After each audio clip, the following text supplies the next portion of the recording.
E assim, eu penso que por conta que a gente está envelhecendo, né, que é um processo também novo, não se envelhecia tanto, estamos envelhecendo e também vivemos numa sociedade que é cruel com os idosos.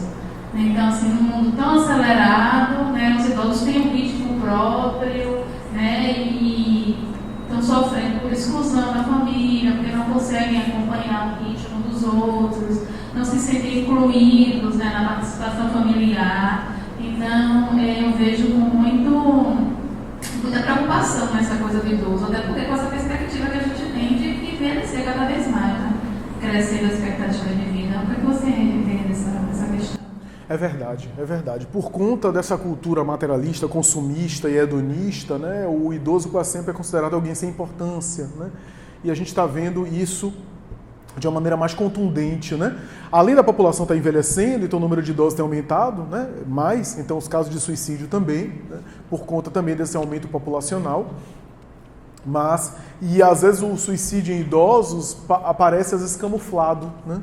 Como uma espécie de complicação da saúde, né? Alguma coisa que o idoso ingeriu lá para acelerar o processo, está com a doença e aí de repente acelera a morte por algum método, né? E aí passa às vezes despercebido das estatísticas, né? Mas é um caso também que alude à desorganização familiar, né? A falta dos vínculos, a solidão, né? A gente nunca, interessante como é interessante, né? A gente nunca foi tão conectado, aí falando da vida digital, e nunca fomos tão solitários, né? Nunca vimos tanta solidão, apesar da facilidade de comunicação, né? Que paradoxo que a gente está vivendo hoje, né? Então, é interessante isso, né? Por causa do individualismo, né? Porque, na verdade, a gente se comunica, ou melhor, se conecta digitalmente para postar, para expor, e não para escutar aqui, simbolicamente, o outro, né? A gente quer postar, a gente quer compartilhar, a gente quer escrever, a gente quer dizer, mas não quer ouvir o outro, né? Isso na vida presencial, isso na vida digital, né? E eu acho que no caso do idoso, ele vai sendo considerado assim. E na sociedade atual, o idoso perdeu um pouco daquele valor simbólico que existia nas tradições do passado.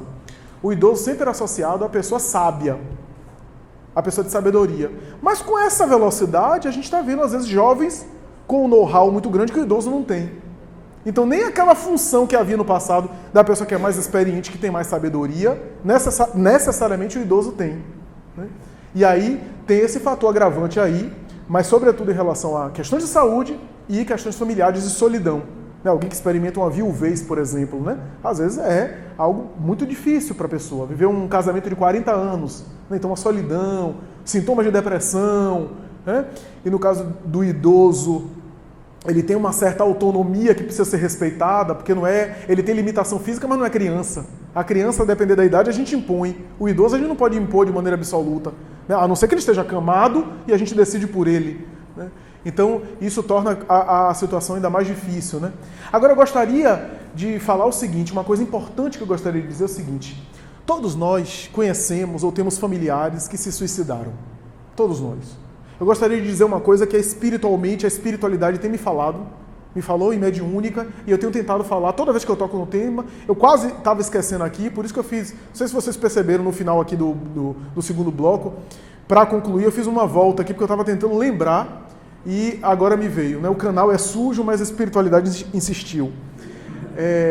Sempre o mundo espiritual tem nos insistido para dizer o seguinte, que na situação que a gente está vivendo, aqueles afetos queridos nossos que optaram pelo suicídio e viajaram, a mensagem que os espíritos têm dito é o seguinte: sejam felizes. Se alguém aqui tem um filho, tem um pai, tem uma esposa, um marido que se suicidou, seja feliz. Quer ajudar o afeto querido que se foi e que optou por essa escolha, que não é uma escolha mais adequada, que achou que o suicídio é uma solução que na verdade não soluciona, é uma porta falsa que se abre. Você quer ajudar eles a se recuperarem mais rápido, a ficar bem, seja feliz. Porque o maior sofrimento que o suicida experimenta no mundo espiritual é ver aquilo que ele gerou. Porque ele observa, ele continua agregado ao plano físico, ele vê a família como fica, ele vê aqueles que ficaram desorganizados, sofrendo, e aquilo que ele mais sofre, porque ele sabe que ele é espiritualmente responsável por tudo aquilo que ele gerou com o suicídio dele. A melhor forma de ajudá-los é que a gente seja feliz, que a gente encontre uma forma de ser feliz nesse mundo. Porque essa felicidade vai fazer eles ficarem consolados e confortados. E isso é uma espécie de prece, de energia positiva para eles. Então, em vez de acalentar as lembranças do momento em que eles se suicidaram, aquelas lembranças amargas, em vez de vitalizar demais a blasfêmia, a revolta e a angústia, o familiar do outro lado, vendo, não pode fazer nada e fica angustiado também, porque eles não mudaram. A melhor forma é tentar encontrar uma forma de estar bem, de estar equilibrado, de viver a vida bem, porque isso é uma forma de endereçar para eles mensagens mentais positivas, de vibração positivas, para que eles fiquem bem.